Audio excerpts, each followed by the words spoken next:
Хәерле кич, 2019 елдан алып 2023 елның июне күчемсез милек сатып алуда иң рекордлы ай булып санала. Бу чорда Татарстанда күчемсез милеккә кагылышлы 2000гә якын килешү теркәлгән.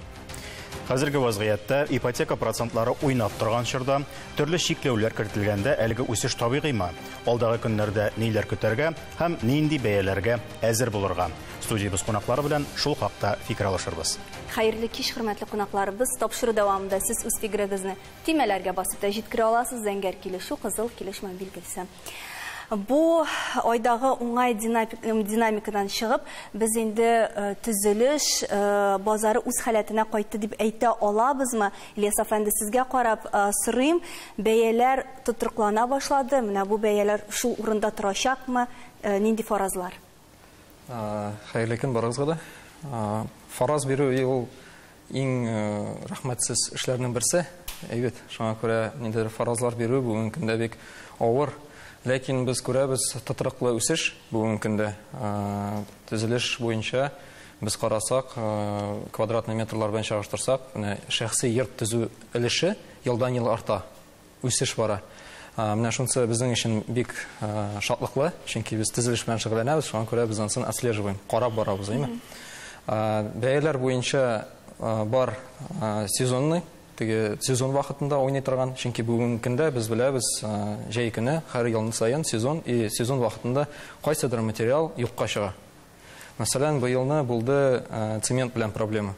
Цемент юкка чыкты, цемент артыннан цементның бәясе күтәрелде, бәясе күтәрелгәчтен бетонның бәясе күтәрелде, бетонның бәясе күтәрелгәчтен соңгы сатып алучыга әлбәттә аның бәясе артты. Менә бу нәрсә белән бәйле, чөнки башка регионнарда андый хәл күзәтелмәде. Кызык нәрсә белән бәйле, моны кемдер әйтә, бу уйлап чыгарып, ниндидер манипуляция дип әйтүчеләр бар. Ләкин аның чыннан да нәрсә өчен, ни өчен ала килеп чыгасын әйтүе авыр. Мин аны белмим. Чөнки бәлки ул сезон вакытында дөрестән дә җитмәй. Чөнки сезон вакытында төзелеш компанияләре төзи, бездә Татарстанда төзелеш буенча без бик күп төзибез. Татарстан бу теге шәхси йортларны гына түгел, целом төзелеш өлкәсен алсак, безнең сезон вакытында потребность бик зур. Бәлки шуның беләндер связано, әйме. И ул ел сайын ниндидер кайсыдыр материалны без хәтерлибез, менә бу пандемиядан соң бик үсеш булды. Күп кеше үзенең квартирасында аңлады, коронавирус вакытында самоизоляция ничек икән, и төзелеш китте, шәхси йортлар үсеше китте. Шул елны, мәсәлән, мин үзем төзелеш белән шөгыльләнәм 2013 елдан бирле. 2013 елдан 19 елга кадәр бәяләрнең үсеше бөтенләй сизелмәгән иде. Примерно анда кирпич торса 8 сум, ул может 9-10 булгандыр. Менә шул сизелерлек түгел иде. Мин инде уйлыйдым, менә мин төзелеш белән шөгыльләнә башлаган ничә ел, һаман да шул бер бәя. Вроде бер нәрсә дә артмый. И менә 19 елда без менә шул периодта артмаганны арттырдык бөтен нәрсәдә дә. Арттырдык дип әйтүе мин арттырдым түгел, рынок, әйме, үзе шулай китереп чыгды. Шуңа күрә бүген көндә бәяләргә караганда ул тотрыклы. Бүген көндә алучылар бар, алалар, төзиләр, сезон булганда да, сезон булмаганда да, хәзер ул сезон төшемчәсе бөтенләй бетеп бара, чөнки төзелеш кыш көне дә төзелә. Әлбәттә, җәй көне ул күбрәк, кыш көне әзрәк. Монда шәхси йортлар турында әйтебез дә, Ильяс әфәнде, моның белән килешмәү мөмкин түгел. Чөнки хәзерге көндә Казан каласын карыйбыз икән, әгәр дә мин дөрес мәгълүматка тап булган булсам, әлбәттә, 1 квадрат метр торакның 1 квадрат метры 186 мең сум уртача. Бу квартира. Бу квартира.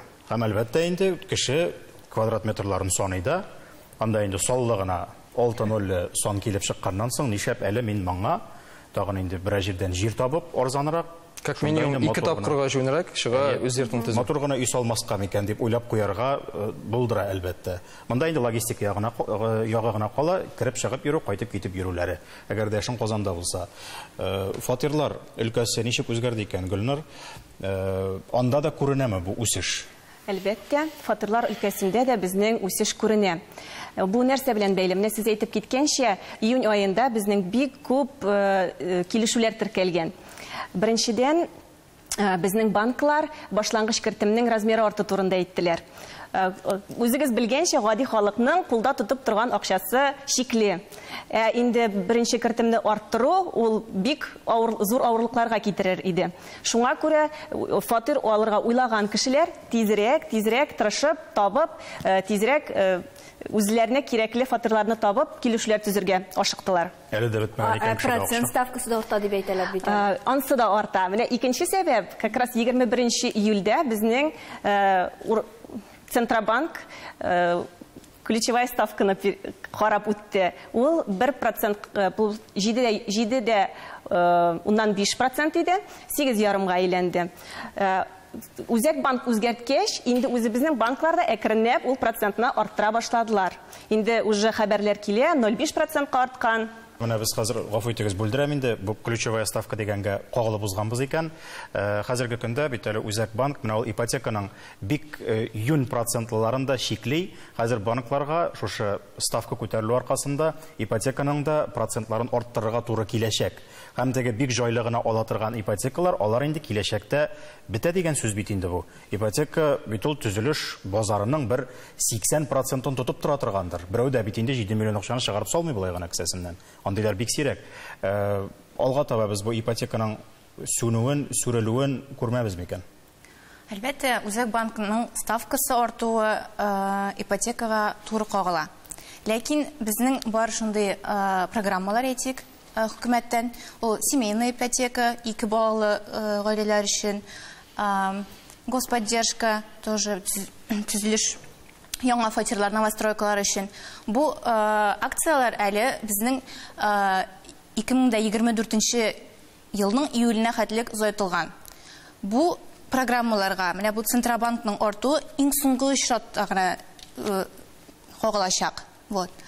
Инде менә вторичный рынокта дибез икән. Хәзерге көнгә 1%-ка безнең ставкалар артты. Ләкин банклар арасында бик каты конкуренция. Шуның өчен күпчелек банклар 31 августка хәтлек үзенең лояль ставкаларын саклап калалар. Хәзерге көнгә вторичный рынокта 16%-ка әле ипотека алып була шуңа. Кем инде килгән анда балаларына, студентларга алырга тели икән, әгәр дә кемнеңдер уже одобренный ипотекалары бар икән, аларга без инде ашырга кушабыз. Анда шунысын да әйтеп узарга кирәк, әгәр дә мондый конкуренция бар икән, димәк банклар ничарадан бишара төрле акцияләргә, ташламаларга барырга мәҗбүр булачаклар һәм сатып алырга теләүче кешегә ничектер эзләнергә генә кирәк. Кайсы банкта шундый ташламалар, теге кибеттә хәзер товар эзләгән кебек, нәкъ шулай итеп фатир эзлисе була инде бераз. Ләкин мин шуны әйтәсем килә. Элеккеге кебек мин квартира аласым бар әле, может мин иртәгә алырмын, икенче атнага алырмын, берсе көнгә алырмын, 1-2 елдан алырмын дип уйланып йөргә хәзер ярамый. Киңәш итәм, сез квартира алырга уйлагансыз икән, иң беренче чиратта үзегезнең кесәгезне карыйсыз да, акчагыз җитәме, тиз генә квартира сайлап сделкага чыгарга тиешсез. Син дә сорадыр инде риэлтордан киңәш, ул алырга кирәк дип әйтә. Алырга кирәк. Нигә шулай дип әйтә? Башка риэлтор менә безнең янда басып тора, Гөлнар ханым һәм без аның белән шәхси сөйләшүдә ул шундый сүз әйтте. Хәзердә бик күп кеше ипотека ала да, аннары аны түли алмый дип. Анда очраклар бармы? Менә шуннан да риэлторлар әйтер, алар киңәш итер алырга. Мин үзем дә риэлтор, мин дә шулай киңәш итәм. Әмма ләкин менә бу ипотека куыгы безнең артканнан арта бара. Менә ул төзүчеләр, застройщик димин дәйме, төзүчеләр үзләренең бик интересный программаларын тәкъдим итәләр.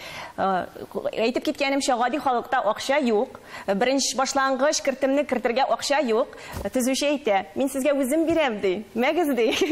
Шулай итеп, турагы булмаган кешеләр ничек тә фатирлы булам дип кызыгып, плюс әнә дәүләт поддержкасы, плюс семейная ипотека, кызыгып фатирлар алалар. Ул фатирлар бит әле төзелә торган йортларда, әле алар төзелеп тә бетмәгән. 2 ел алар арендага түләргә тиешме, алар ипотека түләргә тиешме. Шуңа күрә авыр ситуациядә калучылар бик күп. Бик күп. Шуңа бу ипотека куыгының шартлауына китерергә дә мөмкин дип уйлыйм. Уйламыйча эш итәргә ярамый. Минем ипотека кирәк түгел дип әйтәсем килми. Баш белән эш иткәндә ипотека ул бик файдалы, бик выгодный инструмент. Но үзеңнең алдагы көнеңне карап, коллега әйткәнчә, кесәң үзеңнең кесәңнән чыгып, эш барлыгын, балаларыңны, ниндидер запас булдырмыйча, монда керергә ярамый. Акыллы бизнесменнар бик оста итеп, үз акчаны кесәдә акча булган кеше үз акчасын бер кайчанда китереп салмый полностью фатир алырга. Ул ипотека ала. Шулай итеп берничә ипотека алып, ул рәхәтләнеп үзенең акчасын үсешкә дә китерә ала. Но менә гади халыкка уйлап эш итәргә кирәк. Файдалы киңәшләр бирүне без рекламадан соң дәвам итәрбез. Кыска вакытлы рекламага тукталабыз.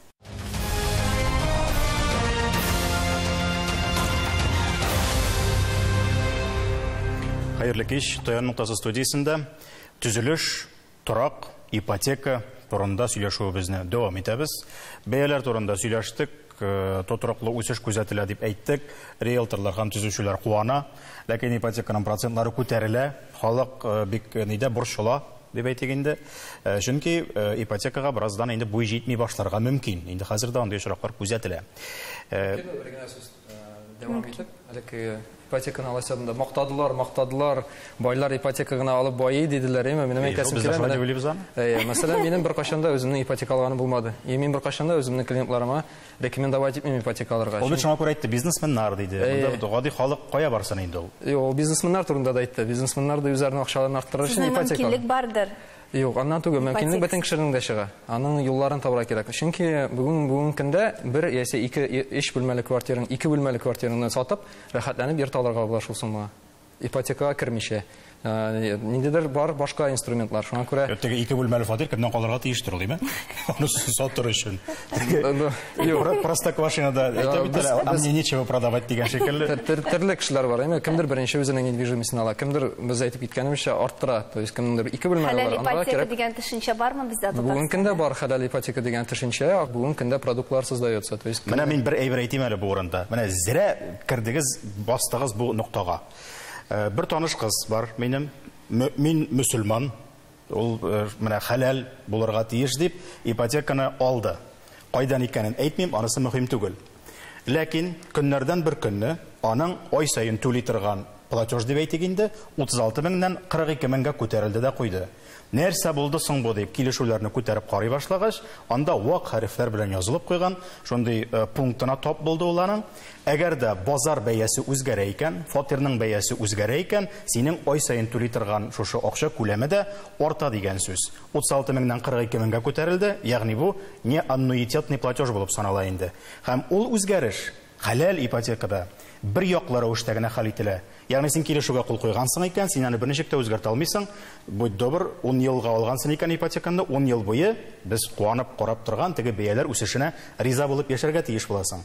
Ә бит инде ул кыз баланың 50 мең булырга мөмкин хезмәт хакы, ипотекага түләү инде 42 меңгә күтәрелгәч, ул бит инде белмим башкасы ятырган әйбер түгел. Һәм ул әйтә, әле ярый мин ул ипотеканы ничек итсәм иттем, ябып бетереп котылдым. Бу хәләл дигән әйбер. Сез шуны күз алдына китерәсезме? Шуңа күрә килешүдә вак хәрефләр белән язылган әйберләрне җинтекләп укырга кирәк. Шуңа күрә минем бик ассызыклап әйтәсем килә. Бер генә секунд әйтеп кенә битерим тамашачыларга.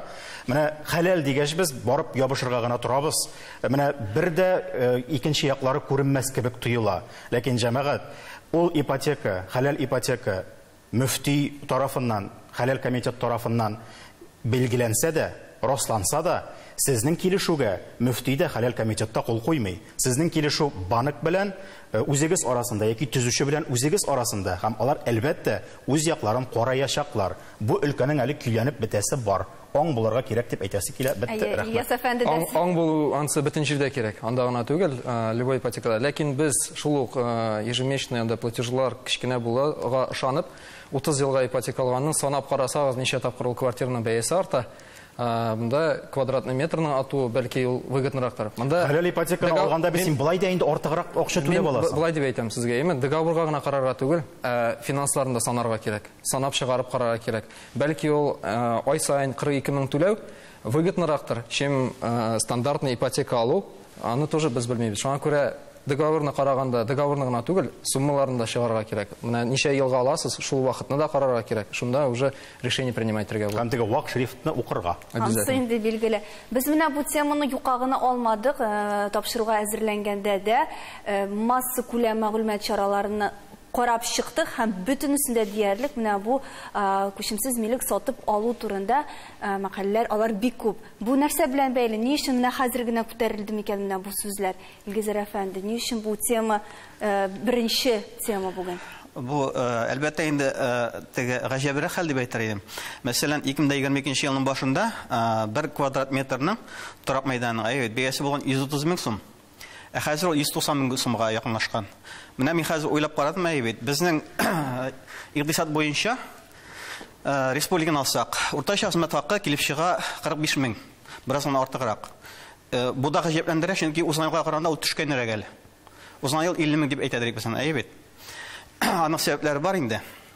Һәм шуның белән санасак, 190-ны һәм 130-ны бүлсәк, 45 меңгә беренче чиракта без 130 мең булган чакта 5 квадрат метр түләп алыр идек еллык. Менә безнең хезмәт хакын 12 айга тапкырлап исәпләсәк 600 мең чамасы чыган инде 50 меңнән санасаң да икенче чиракта 3 квадрат метр.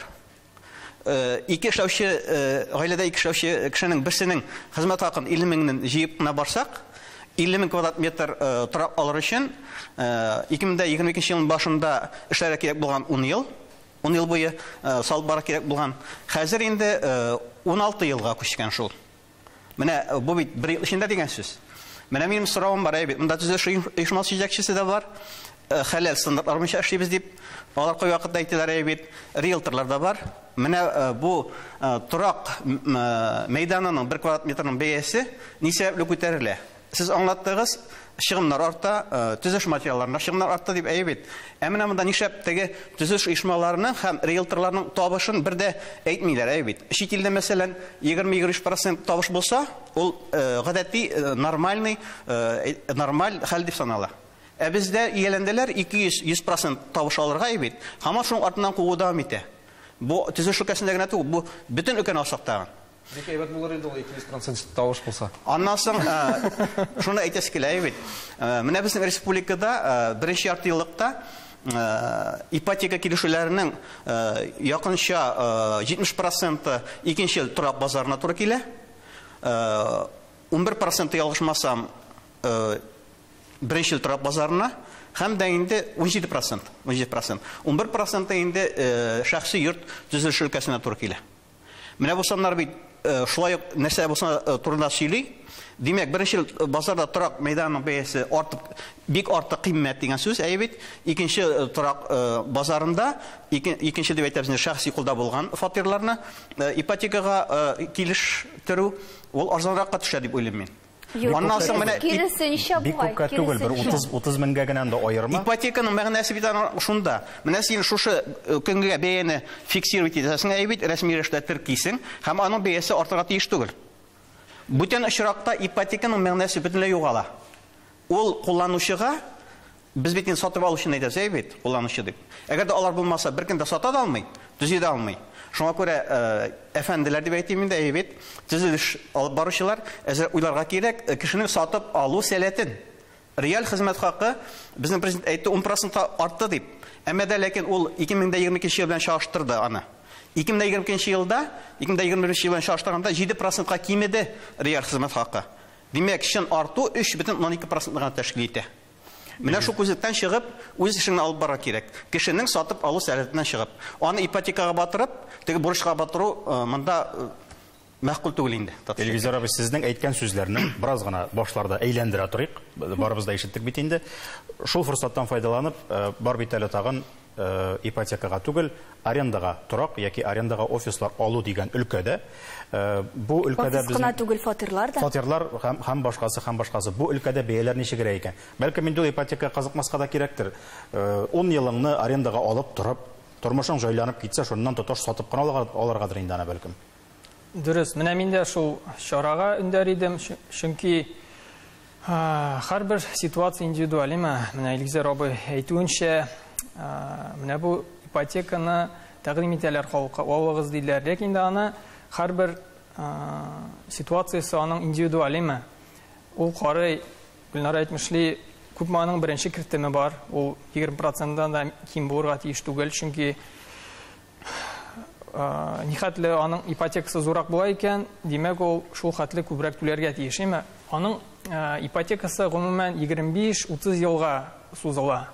Шул вакытта квартираның бәясен түли-түли, квартираның бәясе бергә бер арта. Анысы 100%. Бергә бер, кайбер чакта артыкта китергә мөмкин. Инде кире әйләнеп кайтсак, аренда өлкәсенә шул квартираны арендага алып була 15 меңнән 25 меңгә хәтле дигәйме Казанда, төрле районга карап инде. Димәк, кеше айына 25 мең түли, ипотека түләсә, ул шул 30 меңне, 35 меңне түләр иде. Ул яктан аренда ягы аның өчен Біраз ғана отышларақ деп әйтеді. Әмі бит 30 елдан соң аның қолында фатиры болашақ, арендаға төле екен. Фатир заманы қазір Қазанға үйреліп студентлар келешек. Фатир бәясы көскені артыр мекан, ол 15-25 деген бәя қалыр мекан? Бек арзан артырға мөмкин. Бүгінгі күнде жоқ. Мен де артыр деп ойлаймын, чөнки студентлар кебе белән. Фатир бәясе артканнан аренда бәясе арта. Арендада ансы да шулай. Фатир бәясе арткан сайын арендада арта бара. Һәм дә инде менә Үзәк банкының ставкасы күтәрелү сәбәпле, анырга да сәбәпле аренда бәясе бераз күтәрелергә мөмкин. Шуңа күрә монда түгел әйтеп булмый, кешене кайсы якка өндәргә. Аны утырып хисапларга кирәк. Һәрбер кешегә индивидуаль карарга кирәк. Чөнки өндәргә ярамый. Ипотека алырга. Мин каршы килдем бит. Беренчедә Илгизар абый сезгә әйтеп китәм, һәм бөтен Татарстанга әйтәм, 2% безнең килем комиссия дип әйтәбез инде. 200 дә түгел, 2% безгә җитә, Аллага шөкер. 2 ел эчендә нинди генә ситуациялар булмады илдә. Безнең руководство 2%-ны саклап калды. Артмады. Аренда буенча.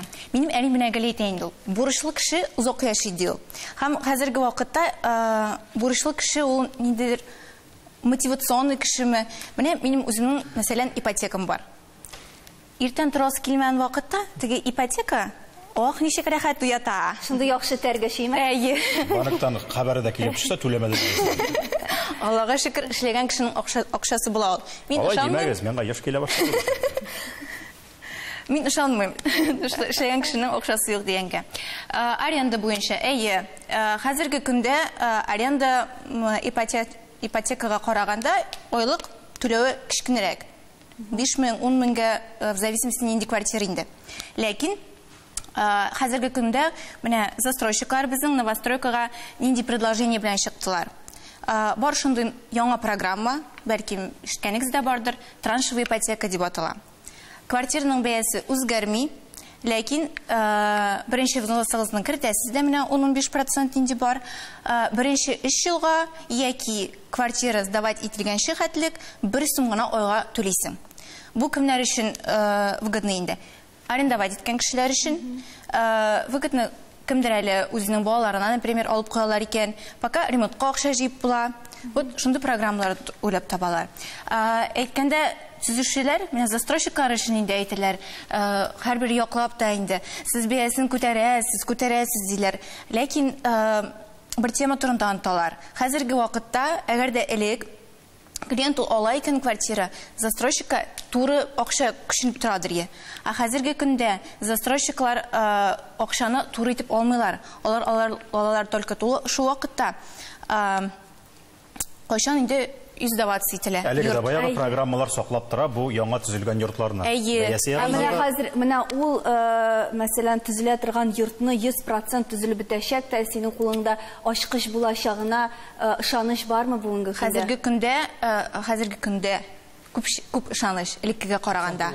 Менә как раз шул программаларда ныгытып тора ул ышанычны. Чөнки застройщик әҗәткә алып тизрәк төзеп бетерергә тырыша, шул ук банктан алып. Сезнең акча, сезнең кредитлар, алар escrow счетында төзелеш биткәнче сакланалар. Бу тема төпсез, үзегез аңлыйсыз. Шуңа күрә тагын бер кат бәяләр күтәрелгәч, ягъни бик тиздән тагын бер кат әйләнеп кайтырбыз аңа. Иен кысан булса да, күңелең иркен булсын диләр халыкта. Әмма 21-нче гасырда күңелең генә түгел, өйләребез дә мулдан иркен булсын иде дигән теләктә сау булашабыз. Таяныр нокта һәр вакыт бар, шуны онытмагыз. Һәр барчагызга бик зур рәхмәт. Акча булсын.